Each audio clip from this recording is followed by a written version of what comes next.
Prendre part, c'est un balado engagé sur l'action climatique organisé par la table de concertation jeunesse en solidarité internationale de l'ACOSI.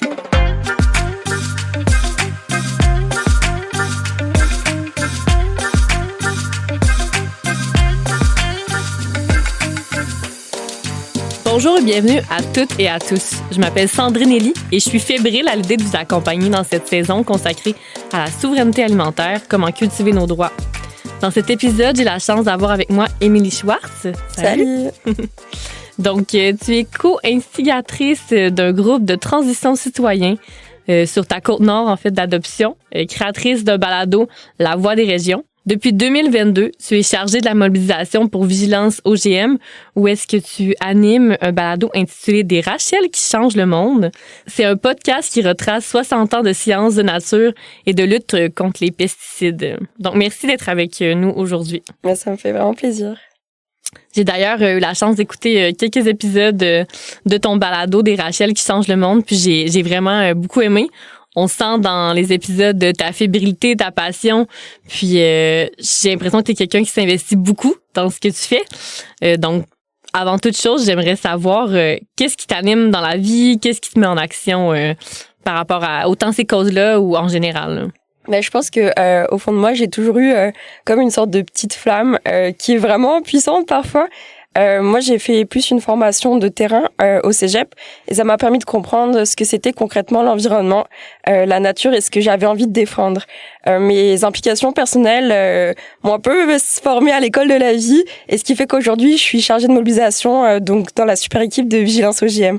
Puis avec le temps, j'ai fini par comprendre que oui, j'aime la nature, la planète sur laquelle on vit, mais j'aime surtout les humains et je pense que c'est vraiment ce côté social-là qui est vraiment une des raisons premières pour laquelle je fais tout ça, que ça soit professionnellement ou dans mes implications personnelles.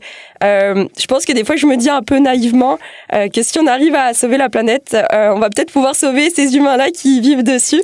Je pense vraiment que ce qui m'anime au fond, c'est mes valeurs qui sont très profondes de justice, de respect, d'égalité, d'entraide.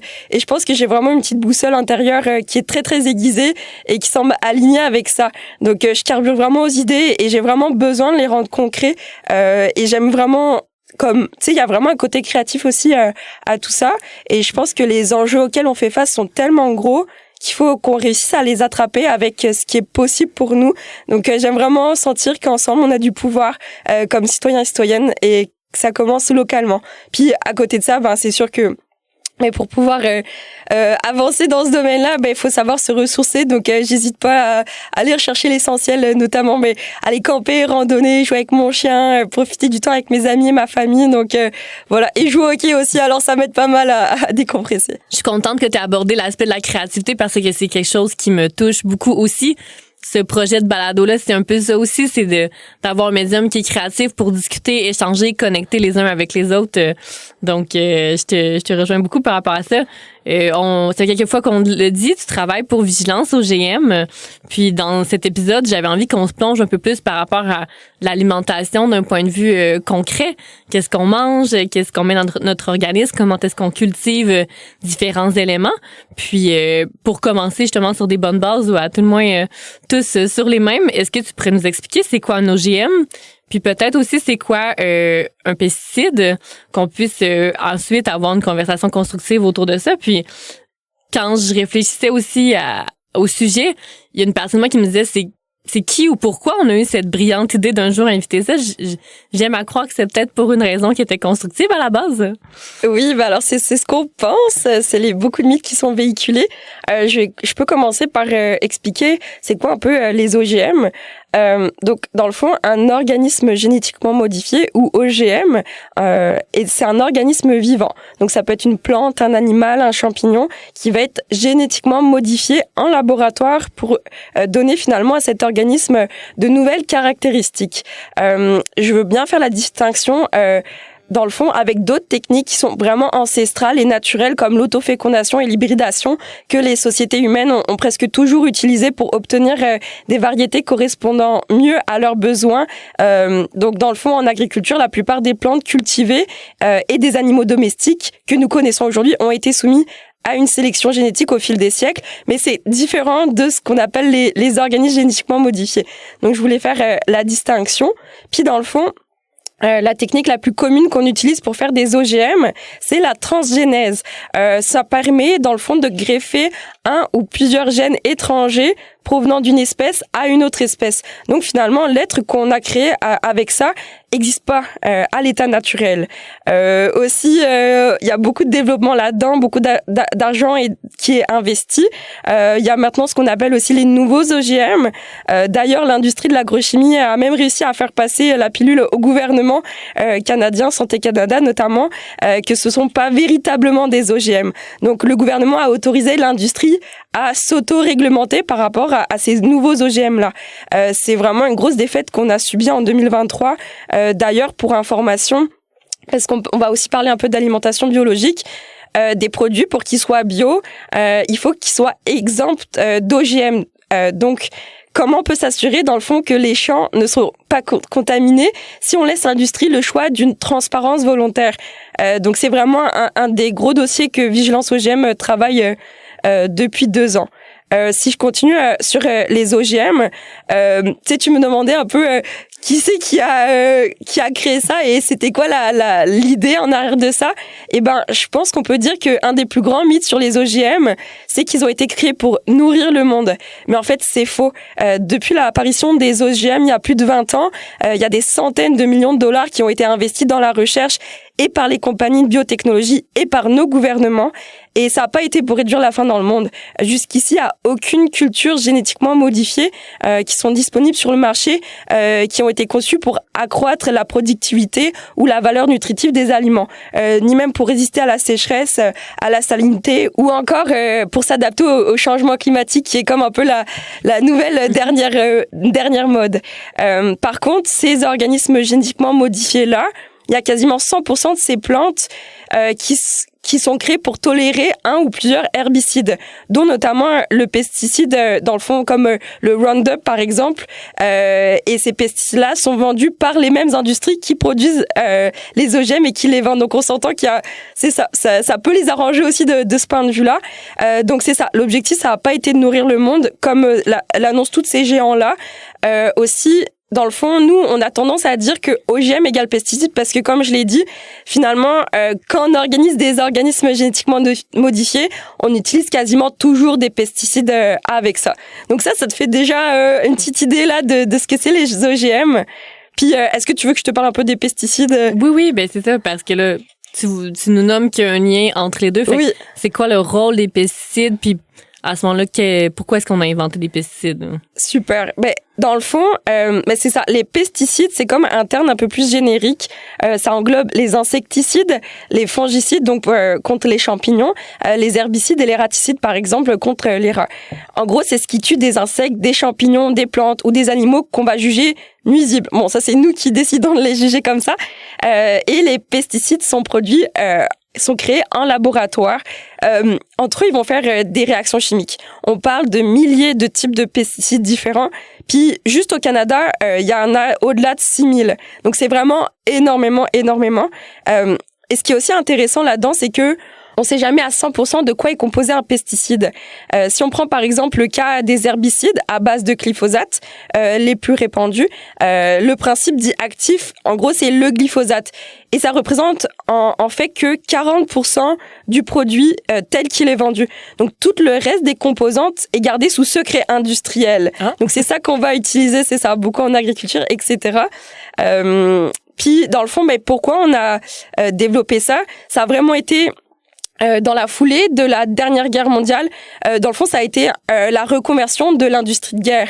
Et au même moment, il y avait une crise alimentaire et on a eu l'impression qu'il fallait vraiment, avant tout, pour nourrir la population, produire beaucoup plus. Donc on a pensé finalement qu'il fallait éliminer tous les nuisibles sans nécessairement faire une analyse en amont et développer des outils qui permettent de cibler nécessairement ces insectes ravageurs-là, par exemple. Donc Vigilance OGM, on travaille un peu sur toutes ces questions-là.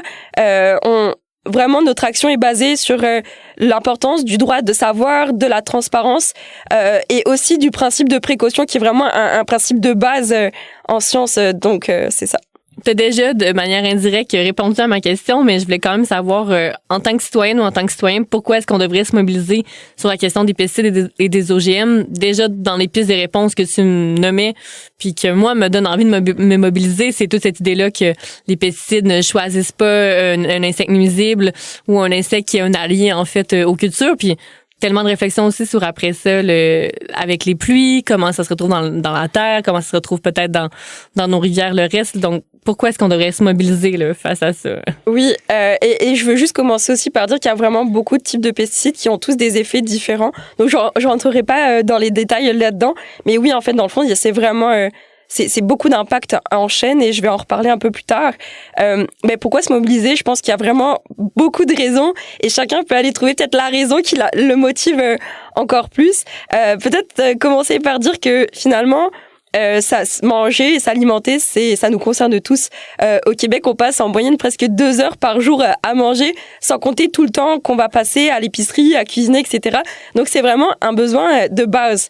Ensuite, si on souhaite avoir une alimentation saine et biologique qui nous permette entre autres de rester en bonne santé et peut-être prévenir les maladies, il faut s'intéresser à la question parce que les pesticides justement peuvent perturber cet équilibre-là chez les gens et notamment beaucoup chez les agriculteurs et agricultrices qui sont les premières victimes. Donc faut s'intéresser à la question. Puis il y a un super épisode, l'épisode 5 avec Maryse Bouchard dans le balado des Rachel qui changent le monde si vous voulez en savoir plus. Puis aussi, si on parle un peu de justice sociale face à ces questions-là, j'ai lu des chiffres là sur la guignolée des médias qui dit qu'en 2023, il y a 32% des personnes qui se sont retrouvées dans l'obligation de réduire le nombre de leurs repas, de diminuer les portions ou de manger des aliments moins sains par manque de ressources financières. Donc, on peut aussi se poser la question, tu sais, dans le meilleur des mondes, oui, il faut manger biologique, mais il n'y a pas nécessairement tout le monde qui peut se le permettre. Mm-hmm. Donc, je pense qu'il faut régler, travailler sur cet enjeu-là vraiment plus globalement. Puis aussi parce que moi, je vis en région à Bécomo, j'ai la chance l'été d'avoir des petits paniers de légumes dans une ferme proche de chez moi, des paniers biologiques, mais c'est compliqué en région d'avoir toutes les options d'aliments certifiés biologiques en absence d'OGM. Donc, c'est une des raisons aussi. Puis aussi parce que je l'ai pas dit où est-ce qu'on retrouve les OGM, mais on peut les retrouver dans beaucoup de produits transformés dans les grandes surfaces. Les 3 des 4 principaux OGM dans le monde qui sont produits, c'est le canola, le maïs, le soya. Il y en a beaucoup qui sont produits pour nourrir le bétail, par exemple. Mais on va aussi en retrouver dans des produits qui sont transformés. Mais l'étiquetage des OGM est pas obligatoire au Canada. Ce qui fait que demain, si tu achètes par exemple un produit transformé qui est pas biologique, rien ne te dit, il y a pas marqué là que c'est, mettons, avec de l'huile de canola OGM par exemple. Donc tu sais, nous on veut de la transparence là-dedans, donc je pense que c'est des questions importantes. Puis aussi parce que les Québécois et Québécoises, on est les premiers à avoir consommé du saumon OGM à notre insu. Donc ça, c'est aussi autre chose de sympathique. Puis, dans le fond, j'en aurais plein des raisons. Santé Canada avait proposé d'augmenter la limite maximale de résidus de pesticides sur beaucoup d'aliments, notamment les noix, framboises, beaucoup de légumineuses. Et des fois, ces augmentations-là étaient 4, 5, voire 10 fois plus élevées que les normes précédemment établies. Puis ça, en fait, ça a été une demande de l'industrie d'augmenter ces limites-là. Puis en 2021, il y a eu des consultations qui ont fait que, à cause de la pression citoyenne et de la population, ils ont mis une pause là-dessus parce qu'ils voyaient vraiment que ça faisait polémique. Mais là, en 2023, ils ont annoncé qu'ils allaient augmenter ces limites-là, sauf celles concernant le glyphosate parce que c'est vraiment un sujet sensible. Donc, tu sais, on a beau dire que ça nous plaît pas, c'est encore pas gagné. Donc, je pense qu'il faut vraiment qu'il y ait le plus de monde possible qui participe à ça. L'agriculture industrielle, c'est un des principaux facteurs des 2 crises majeures actuelles, celle de la biodiversité puis celle climatique. Et aussi parce que les lobbies de l'industrie des OGM et des pesticides, ils sont vraiment puissants. Alors, faut qu'on arrive à leur faire contrepoids.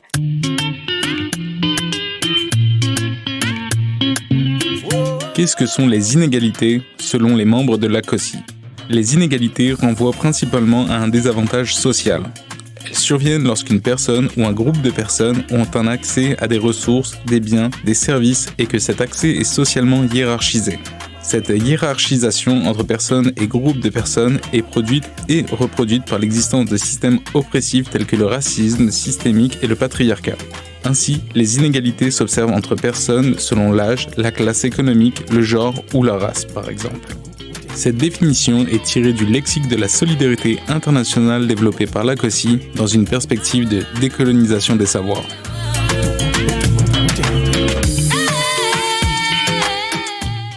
Justement, tu le nommais un peu plus tôt qu'il y a eu des consultations, qu'il y a eu un lobby assez important de la part de l'industrie pour augmenter les limites puis ouvrir un peu la quantité de pesticides qui peuvent être utilisés en ce moment. Est-ce que tu as une idée de c'est quoi le portrait de l'espace qui donnait à des plaidoyers à des organismes comme Vigilance OGM et autres groupements citoyens qui ont envie de faire entendre leur voix, que ça leur plaît pas, versus en parallèle tout le temps de consultation qui est offert dans l'espace puis de la part des institutions politiques pour entendre des lobbies pour augmenter, nous?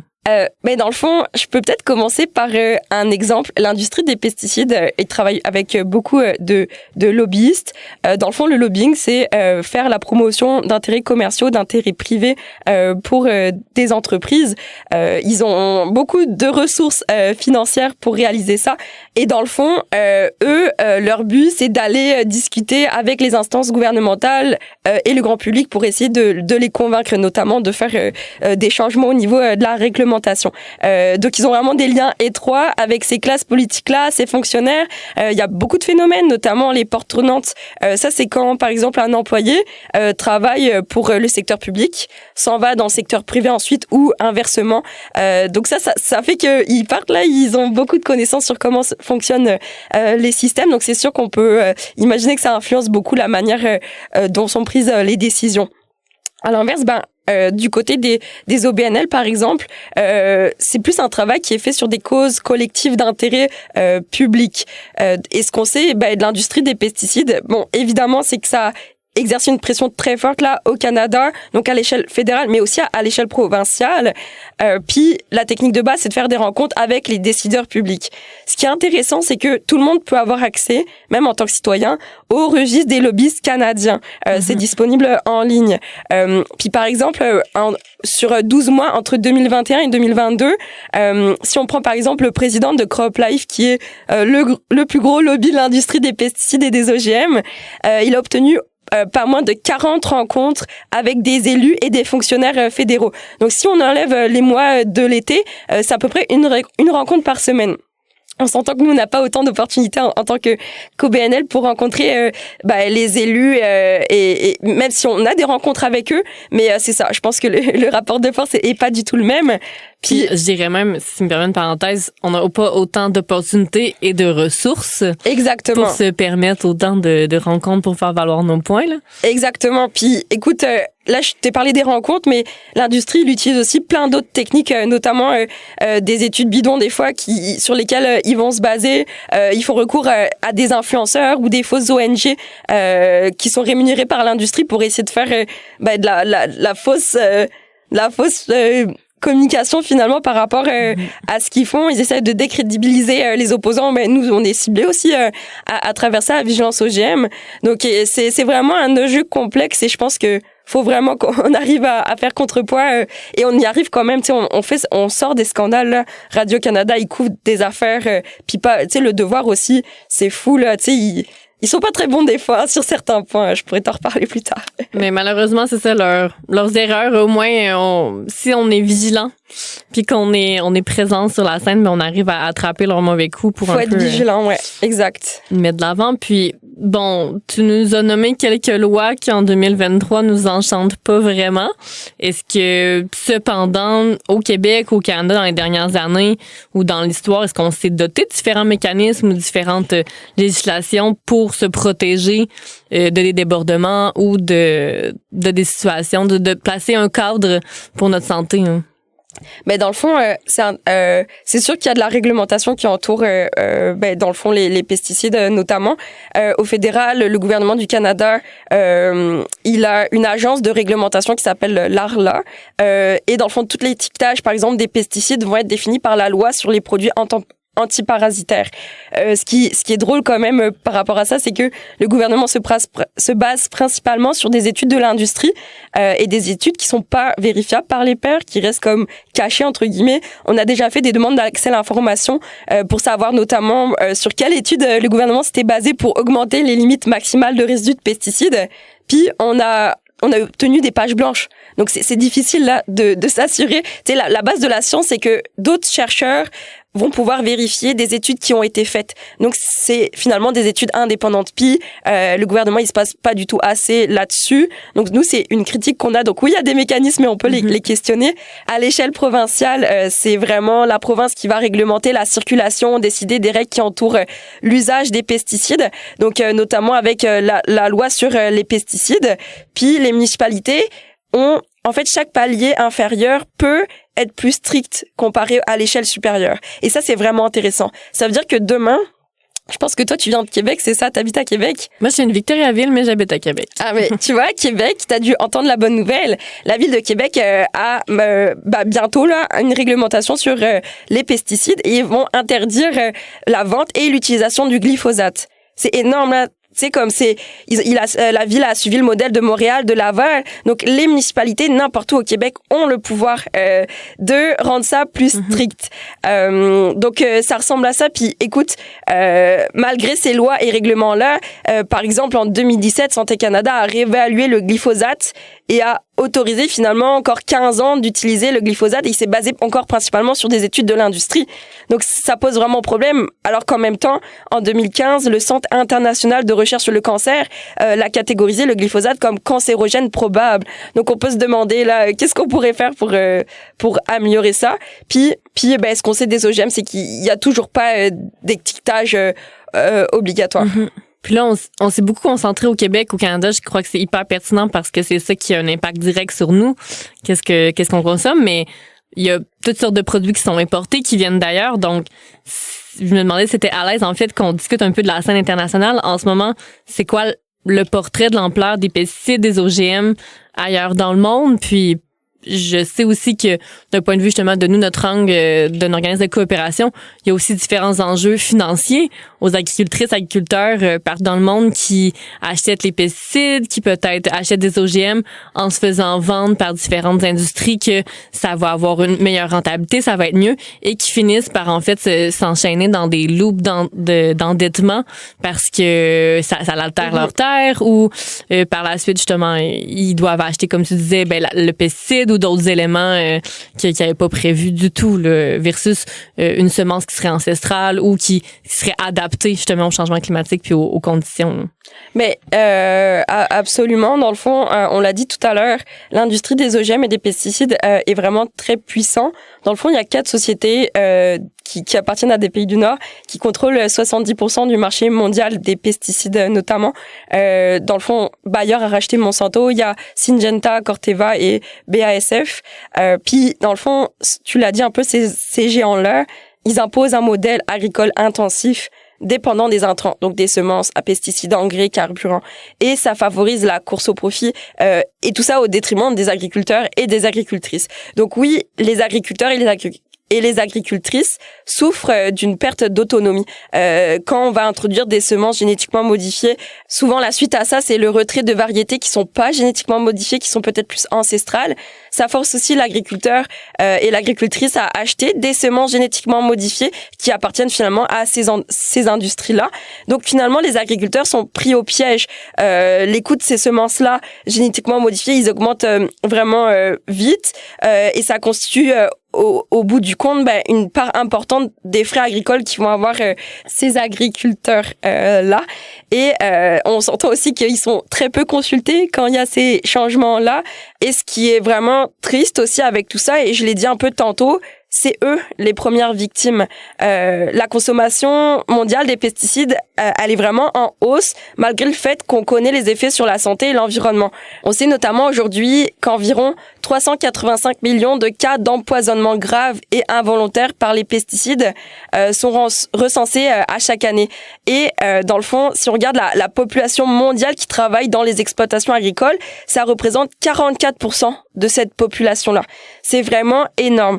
Et la plupart des victimes vivent dans les pays du Sud où souvent les réglementations en matière d'environnement, de santé, de sécurité sont souvent très peu strictes. Puis j'ai quelques chiffres.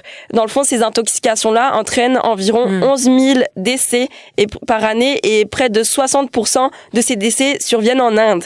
Et le pays le plus touché par les empoisonnements aigus, c'est le Burkina Faso, par exemple, avec près de 84% des agriculteurs et des agricultrices, ouvrières, qui sont victimes à chaque année d'empoisonnement. Donc, on s'entend qu'il y a beaucoup d'inégalités à travers le monde et que c'est un modèle industriel qui fait pas de sens. D'autant plus qu'on sait que les Nations Unies ont dit que l'agriculture biologique a le potentiel de satisfaire à la demande alimentaire mondiale avec un impact mineur sur l'environnement.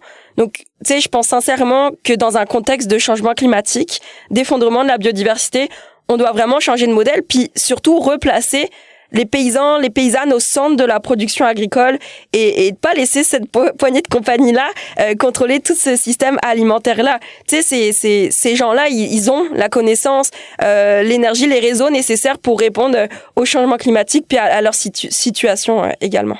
Oui, ben je crois que c'est quelque chose qui nous tient vraiment à cœur à la COSI puis au sein des différents membres, mais remettre le pouvoir d'agir, remettre les connaissances au sein des agriculteurs, des agricultrices, de pouvoir discerner, de pouvoir prendre les bonnes décisions, puis justement de ne plus subir cette désinformation-là de la part de différentes puissances qui leur dit voici une semence magique, elle va vraiment performer, tandis que dans les faits, ben elle performe pas, puis elle a des risques pour ta santé. Là. Donc j'aime à croire que partout dans le monde, puis principalement par nos partenaires, il y a différentes initiatives qui sont en cours de route pour éduquer puis pour renverser la vapeur pour quelque chose qui est à la fois s'adapte mieux au changement climatique, mais est aussi plus en cohérence pour la santé de nos différents agriculteurs et agricultrices.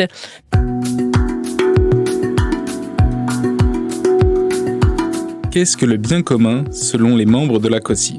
Considérer le bien commun du point de vue des objets qu'il recouvre conduit à considérer un ensemble de biens sociaux associés à la nature biologique, sociale et politique des individus en société. Or, la définition du bien commun ne réside pas seulement dans les objets auxquels on peut l'associer, mais surtout dans la capacité collective à faire de la société un projet éthique de vivre ensemble. Cette définition est tirée du lexique de la solidarité internationale développé par la COSI dans une perspective de décolonisation des savoirs.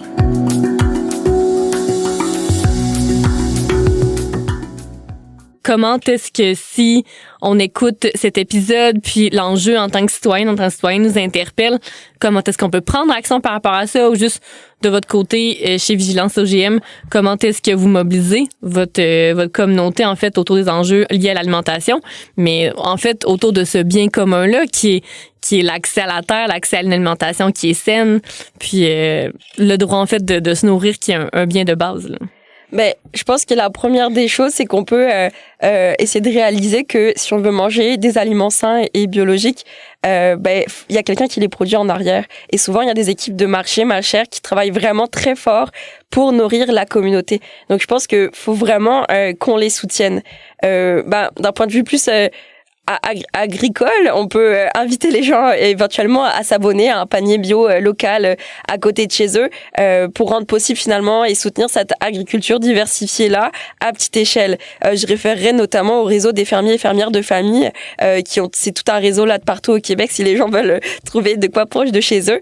Puis dans le fond, je sais que eux de leur côté, ben d'avoir des paniers hebdomadaires, ça permet d'économiser sur la marge de crédit que les fermes vont faire pour la production. Ça permet aussi d'avoir moins de pertes et moins de gaspillage.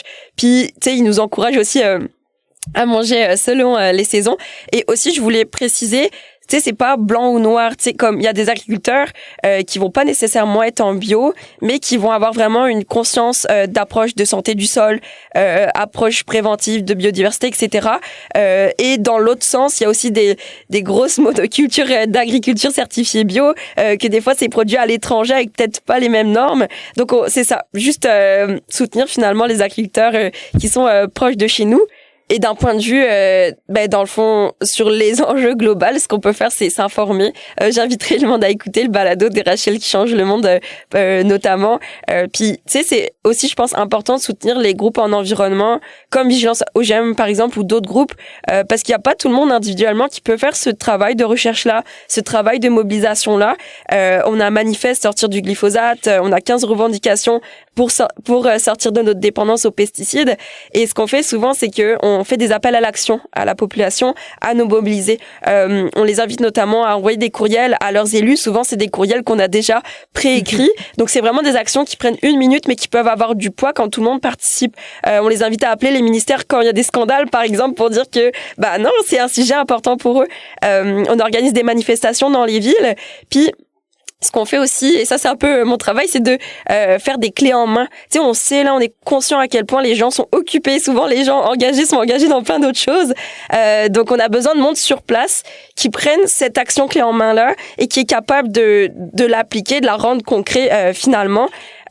Puis autre chose aussi, de quoi qui est faisable localement, c'est s'inspirer de la campagne qu'on a fait Ma municipalité sans pesticides, se rassembler un groupe de citoyens, comme ça a été le cas à Gatineau, Québec ou Trois-Rivières, puis de travailler avec la ville pour essayer qu'il y ait une réglementation sur les pesticides qui soit mise en place.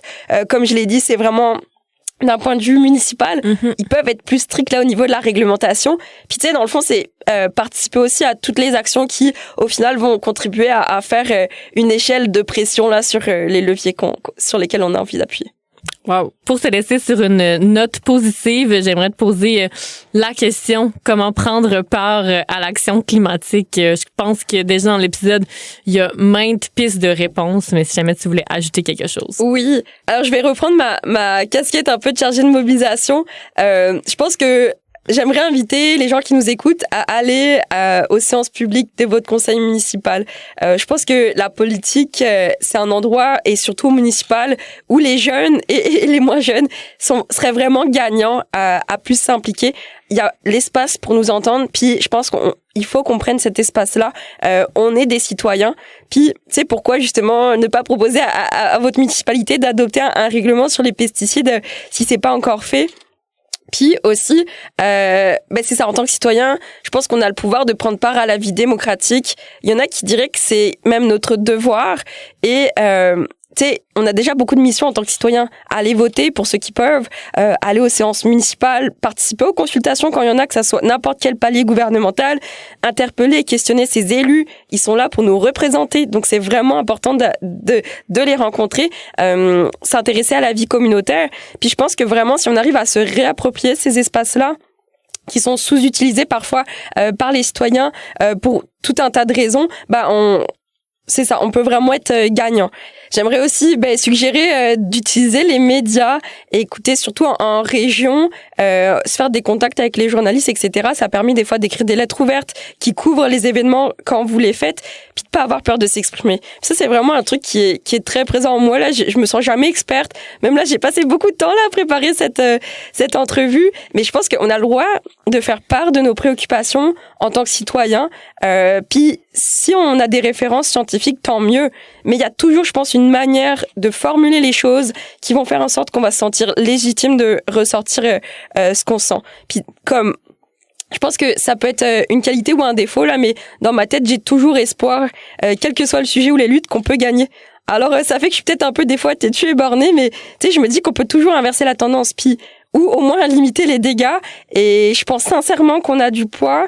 Puis tu sais, je me dis, à force de mettre de l'énergie sincère, intègre à la bonne place, on peut pas ne pas faire bouger les choses. Donc, tu sais, je pense que c'est important de garder en tête c'est quoi le final, puis d'avoir du plaisir aussi dans le processus. Donc, tu sais, finalement, il y a toute une panoplie d'outils qui est à notre disposition. Puis, tu sais, je pense que faut faire des choix. Là, on peut pas s'impliquer dans tout. Donc, soyez indulgents et bienveillants avec vous-même. Mais comme, quoi qu'on fasse, je pense qu'on contribue tous à créer de nouveaux récits qui sont essentiels finalement pour le futur. Wow! Merci encore une fois, Émilie, pour ta contribution à cet épisode. Merci pour cette lueur, en fait, d'énergie et d'espoir sur lequel tu nous laisses. Je vous rappelle justement qu'on peut aller écouter ton merveilleux podcast que tu as réalisé avec Vigilance OGM des Rachel qui change le monde sur n'importe quelle plateforme de balado. Vous allez sûrement la trouver. Puis j'aimerais aussi offrir un merci tout spécial à vous qui nous écoutez. On espère sincèrement que notre échange avec Émilie et nos autres invités vous a permis de mieux comprendre l'intersectionnalité autour des enjeux climatiques et de la souveraineté alimentaire. On vous invite à continuer de vous informer, vous poser des questions et vous aussi prendre part à l'action climatique. C'était Sandrine Elie pour la table de concertation jeunesse en solidarité internationale. On vous remercie de nous avoir accompagnés à travers cette belle rencontre. Ce balado est rendu possible grâce à la table de concertation jeunesse en solidarité internationale de la COSI, SUCO et le CECI. Merci au studio CISM pour le montage de cet épisode. Pour en savoir plus, vous pouvez nous suivre sur nos médias sociaux.